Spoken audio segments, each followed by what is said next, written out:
नमस्कार मैत्रिणींनो, सोप्या घरगुती रेसिपीमध्ये तुमचे खूप मनापासून स्वागत. संक्रांतीच्या हळदी कुंकवासाठी लागणारं मसाला दूध न आटवता कसं बनवायचं ते आपण बघणार आहे. त्यासाठी मी हे अर्धा लिटर फुल क्रीम दूध घेतले. पहिल्यांदा कोणतंही भांडं असो, पातेलं असो, कढई असो, थोडी ओली करून घ्या, म्हणजे हे दूध चिकटत नाही आहे. तुम्ही ह्या फुल क्रीम दुधाच्या ऐवजी गाईचं दूध जरी वापरलं तरी चालेल.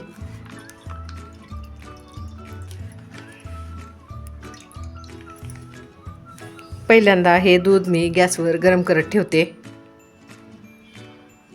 दूध गॅसवर गरम करत ठेवलेलं आहे. त्यामध्ये घालायला हा मसाल्याची पावडर न करता हे 5 बदाम, 5 पिस्ते आणि हे 5 काजू मी रात्रभर पाण्यात भिजवून घेतलेले आहेत. हे काजू, बदाम आणि पिस्ते आपण ह्या मिक्सरच्या भांड्यात टाकून ह्यामध्ये थोडंसं पाणी घालून ह्याची पेस्ट तयार करून घ्यायची आहे. बघा, दुधाला आपल्या कशी छान उकळी यायला सुरुवात झालेली आहे. त्यामध्ये आता आपण हे काजू, बदाम, पिस्त्याची पेस्ट टाकून घेऊया.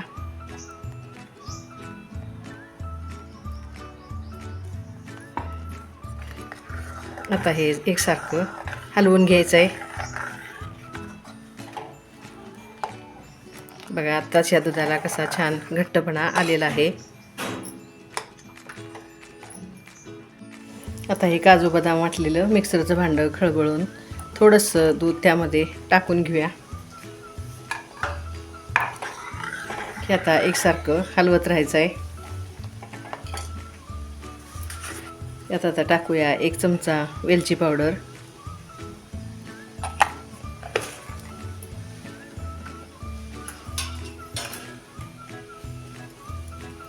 थोडंसं जायफळ यामध्ये किसून घेऊया.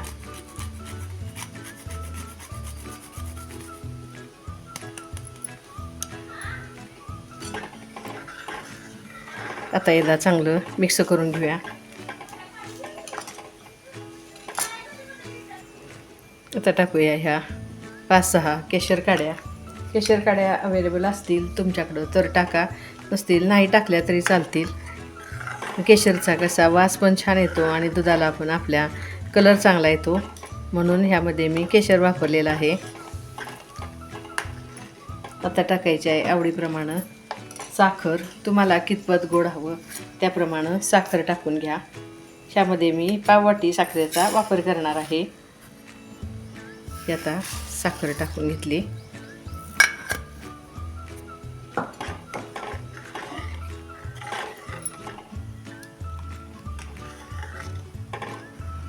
आता टाकूया हे पिस्ता आणि बदामाचे काप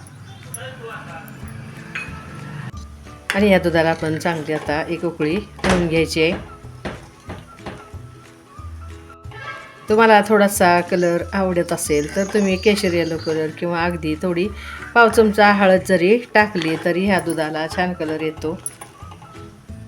बघा, छान दाटसर असं हे आपलं मसाला दूध तयार झालं आहे. हे आता आपण सर्व करूया. हा गॅस मी बंद करून घेते.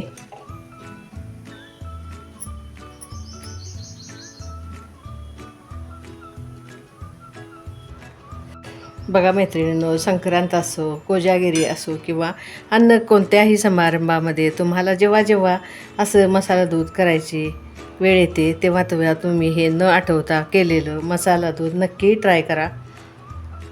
बघा, हे किती छान झालेलं आहे.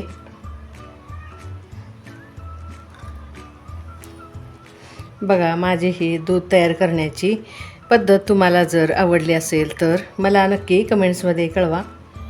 माझी ही रेसिपी तुम्ही मैत्रिणींमध्ये शेअर करा आणि ह्या रथसप्तमीला किंवा संक्रांतीच्या हळदी कुंकवाला तुम्ही हे नक्की ट्राय करा. माझ्या रेसिपीला लाईक करा, चॅनेलला सबस्क्राईब करा. असंच पुन्हा नवीन रेसिपी घेऊन भेटतच असतो.